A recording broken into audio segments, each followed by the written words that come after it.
President, ladies and gentlemen, I would like to begin by paying tribute to Mr. Jacques Diouf, General Director of the Food and Agriculture Organization, who is Senegalese, because the comments I made about it may have led people to think that I did not appreciate it.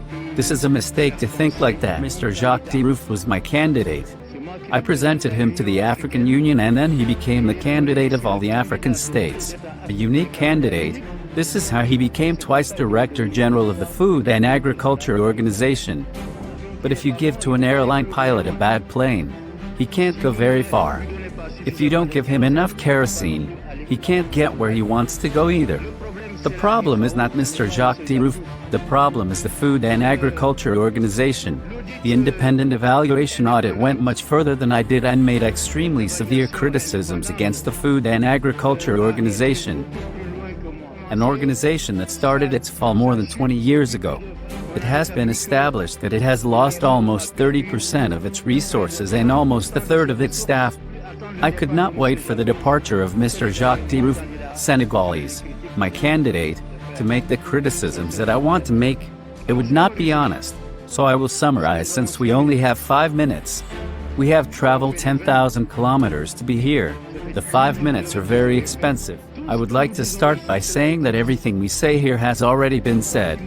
I am not questioning multilateral cooperation, the World Bank, and the International Monetary Fund. They are doing their job. I am not questioning the bilateral cooperation with our different countries. But the problem is these few international institutions that pretend to deal with agriculture issues. I say that the concept of assisted food is outdated. We cannot continue to be fed like beggars. I have already said it. We must go beyond that. To assist agriculture in Senegal, we have made a plan called the Great Agricultural Offensive for Food and Abundance. I have estimated this plan at $800 million. You are going to tell me that this is ambitious? Yes, it is ambitious. We have 4 months of rain and the season is about to start. Then we have a drought. Everything we plant during the rainy season grows, so we have to make every effort to do so. As I am presenting his plans, the FAO has just given me their contribution. FAO project, a type of assistance, free supply of inputs, fertilizers, and seeds. The amount of the project is $500,000. Inputs, $298,500. International consultant, $45,000. This is what we can no longer accept. What we are asking is to assist us in developing our agriculture, to ensure our food independence. I have launched a bet. We will see in the next 4 months. I made a written speech to be able to distribute it. I will not read it to you. I will simply say that, after the criticism of the audit I mentioned earlier, we need to think of a new institution, bringing all the institutions together into one efficient institution. To do what? To sit first. And we ask that this institution sits in Africa. It is Africa that has the most problems. Why should it be in Rome to send experts or in Washington? We need assistance in agriculture. We have land. We have water. What we lack are fertilizers, pesticides, and seeds. Instead of sending us experts, we come to do what we know how to do better than them. Because most of these experts, I regret, do not teach us anything. Instead of using 3,500 administrators who come and go and do papers, give us the things directly. I'll make you a bet. Give us the Food and Agriculture Organization budget of $800 million for 3 years and don't force us to do this or that because we are big enough to do it. And you'll see, we'll change everything.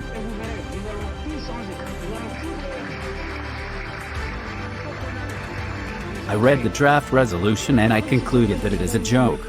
It tells us that if we respect the commitments already made, they are not commitments, they are promises. Promises were made to us. These promises have not been kept for 2 years. When do you think they will be kept? They will not be respected. We have to change our methods. I conclude, Mr. Secretary General, don't go and bring us institutions that are going to do their trials for 8 to 10 years to say that it is not going to work. Consult us. Hold regional meetings in Africa, Asia, and South America. And for once, ask us what we propose. Not in 5 minutes. Let's have a meeting at the level of the African Union where we can tell you what we want and do what we ask you to do. Put us to the test. That's what we want you to do. Now, Unfortunately, as I leave here, I am going home. I'm going to go home and I'm going to an African Union meeting. People have high hopes for this meeting. I will leave here disappointed because I thought we were going to be asked, in the face of the crisis, what we propose. This has not been the case. We launch into considerations on climate considerations. Whereas we have already dealt with this in the United Nations. I was the president of the Fourth Commission. We repeat ourselves to give ourselves a good conscience. So what are we going to say over there? At home, I would say that I was disappointed. I was disappointed, and I hope that we will have the opportunity to meet in Africa in your presence so that we can tell you what we want. Don't come and impose institutions on us anymore. Don't come and impose experts on us anymore. The Africa of today is not the Africa of 20 years ago. Today we have executives in all fields, graduated from the greatest universities. So let's stop this farce, excuse me. So I would say to my compatriots, let's apply my great agricultural offensive for food and abundance plan, and in 4 months we will see.